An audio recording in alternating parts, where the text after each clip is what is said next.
नमस्कार दोस्तों, चलिए सुनते हैं आज की कहानी। सुंदरकांड में श्री हनुमान जी ने लंका का दहन किया, परंतु श्री राम जी ने तो ऐसा कोई आदेश ही उन्हें नहीं दिया था। फिर भी श्री हनुमान जी ने लंका जला डाली।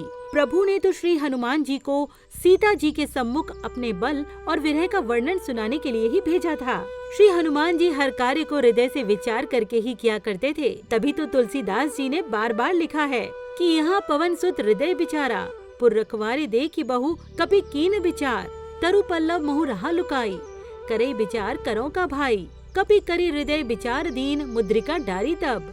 परंतु लंका दहन करते समय श्री हनुमान जी ने तनिक भी विचार नहीं किया। जब श्री हनुमान जी लंका दहन करके प्रभु श्री राम जी के पास लौट आए तो प्रभु ने पूछा कि आपने लंका जलाते समय विचार क्यों नहीं किया। तो श्री हनुमान जी बोले कि प्रभु लंका जलाई गई है या जलवाई गई है, और अगर लंका जलवाई गई है तो विचार भी जलवाने वाले ने ही किया होगा।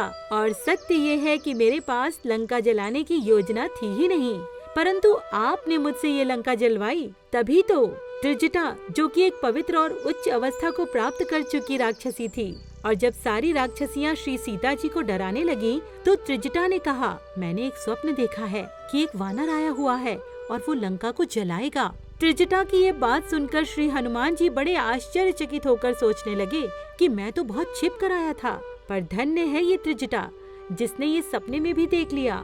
परंतु लंका दहन की बात सुनकर बड़ी दुविधा में वे पड़ गए। प्रभु ने तो इस पर कुछ कहा ही नहीं और त्रिजटा के स्वप्न को अन्यथा भी नहीं ले सकते, क्योंकि ये सत्य ही कह रही है कि एक वानर आया है। और फिर इस समस्या का समाधान श्री हनुमान जी ने बड़े सुंदर रूप में किया। जब मेघनाद ने श्री हनुमान जी पर ब्रह्मास्त्र का प्रयोग किया तो वो जानबूझकर गिर पड़े और मेघनाद के नागपाश से बांधने पर वे बंध भी गए। श्री हनुमान जी ने सोचा कि मुझे लंका दहन का आदेश नहीं दिया गया था, परंतु फिर भी अगर प्रभु इस कार्य को करवाना चाहते हैं तो मैं अपने सारे कर्म छोड़ देता हूँ और बंधन में बंध जाता हूँ। जिन कार्यों का आदेश आपने मुझे नहीं दिया था, परंतु उन्हें करने का स्पष्ट रूप से मुझे संकेत मिल रहे हैं, इसीलिए मैंने बंधन में पड़ना स्वीकार किया। रावण की सभा में जब रावण के आदेशानुसार राक्षस तलवार लेकर मारने लगे तो श्री हनुमान जी ने अपने को बचाने का किंचित मात्र भी उपाय नहीं किया और सोचा कि प्रभु मैं तो बंधा हुआ हूँ, अगर आपको बचाना है तो आप ही बचाइए। जब श्री हनुमान जी ये सोच ही रहे थे, ठीक उसी समय विभीषण आ गए और उन्होंने कहा कि दूत को मारना नीति के विरुद्ध है। फिर रावण ने पुनः आदेश दिया कि इसकी पूंछ में कपड़ा लपेटकर घी तेल डालकर आग लगा दो।